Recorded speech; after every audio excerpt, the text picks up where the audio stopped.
By the end of the day, many will be dead. Others will be chained and dragged across the sea as slaves.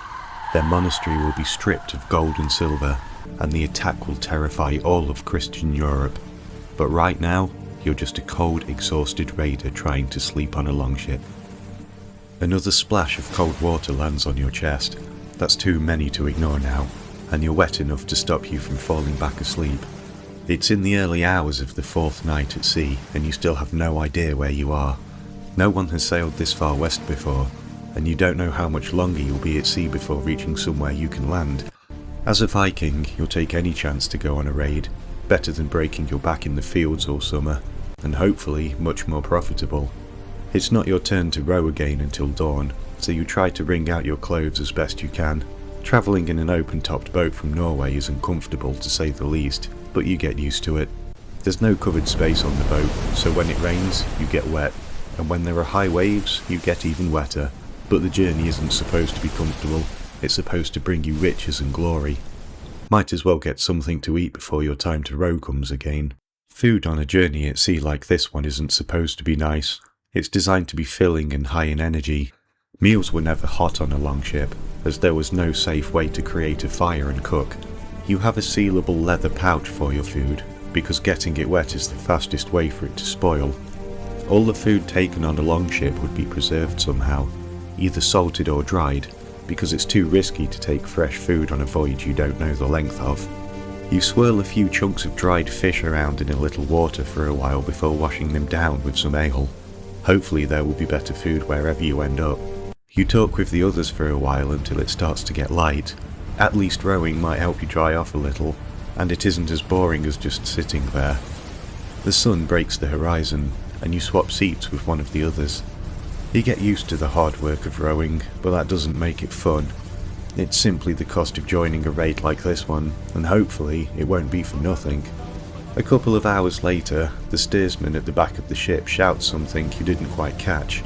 The captain jumps up and runs to the front of the ship. You turn around to see what he's looking at. A small, flat strip of land in the distance. This is what you've all been waiting for. Cheers and shouts of excitement sweep across the deck, and the captain shouts the order to keep rowing.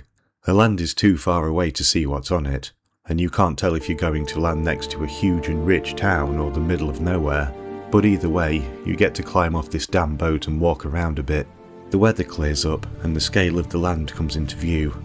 A thin strip with nothing on the shore, probably either an island on the coast or the tip of a peninsula. Either way, there's going to be something there.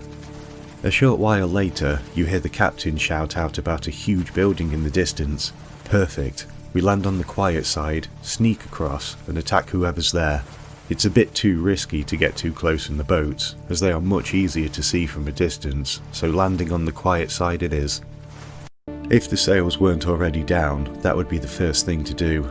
Huge square sails can be seen from much further away than a wooden boat that only sits a few feet above the water. The other two ships you came with are only a short distance behind, and you need to wait for the chieftain's ship to land to see what he wants to do. The sound of wood scuffing against a pebble-covered sandy beach is always exciting because it means two things. Either you're back home, or people are about to die while you get rich. Everyone jumps off except the steersman, who stays at the back to make sure the boat's rudder isn't going to get smashed off. Everyone takes their place, and the captain shouts, "Heave!" A few shoves later, and the boat is firmly on the beach. Even at high tide, it's not going anywhere. All there is to do now is not get spotted by whoever lives here and wait for the other boats to arrive. A couple of the others run towards the nearest trees to scout out the island, but you wait at the boat with the rest. Attacking without the chieftain would be more dangerous than whoever's out there. The sun's fully up now, and you see the other two boats approaching the shore. You help pull them in, and watch everyone else look as pleased to jump onto dry land as you were. The scouts that left earlier run back upon seeing the other two boats arrive and explain to everyone what they saw. A huge stone building that looks like some kind of special church, surrounded by a small village. And the best part? No defences. No wall, no guards, just some villagers and a few strangely dressed people in robes. The chieftain holds a quick speech, nothing fancy, just reminding everyone that this is a quick in-and-out raid. We still don't know where we are, and more importantly, we don't know how close enemy reinforcements are. Everyone leaves the things they don't need on the boat and prepares their weapons. You have a bearded axe and a sea-axe, a long, one-edged knife. Most of the others have axes or spears, and only the chieftain has a sword on this raid. Too expensive for the likes of a normal raider. The plan is simple: sneak up as close as possible through the trees, then spread out and run as fast as you can. If we hit the whole settlement at the same time, they won't stand a chance. There's no horn or shout, just a simple wave of the arm to signal the attack. You don't want them to know you're there until the last moment, and you join the others in the charge. You love this bit, the rush of not knowing what you're running into and how dangerous it is. You're almost there when you hear a muffled shout coming from the village. You see people running around the buildings, and you know they've seen you.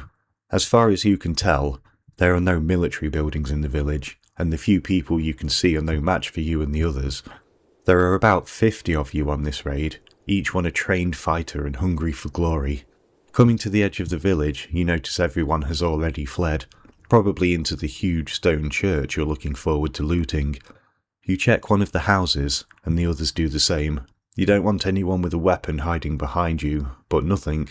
It seems like no one wanted to be the first to face you. Even though you're very much in the middle of something, a strange smell draws you towards the stove, where a large iron pot has something bubbling away in it.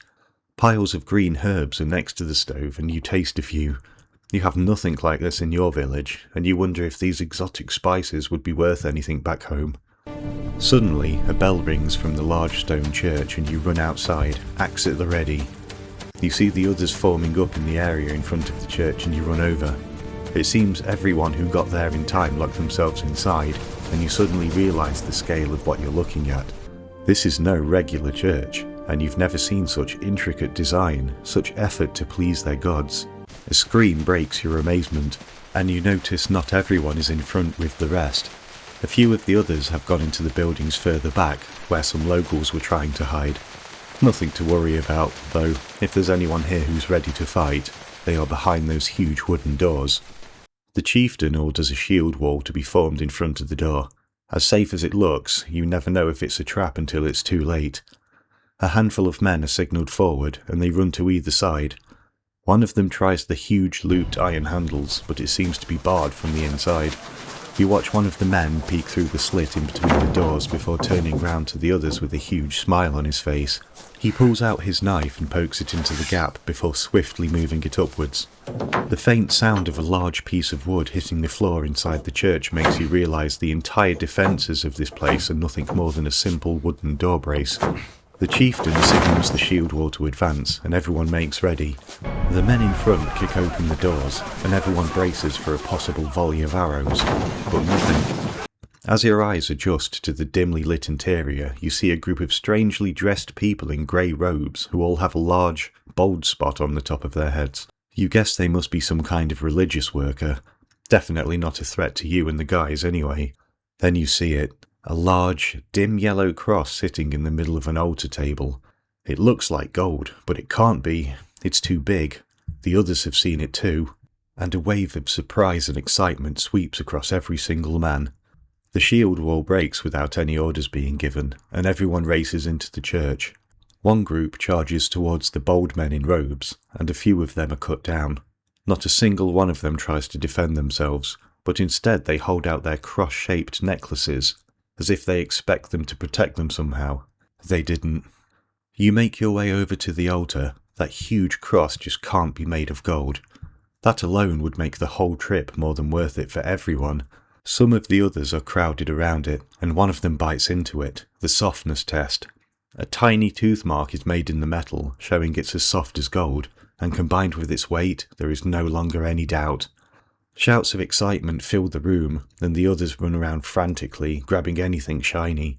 The bold men in robes keep shouting out, "They sinden manukas," and you work out they are Munkar. Those who are still alive frantically point out the gold and silver objects around the room, hoping we would just take them and leave.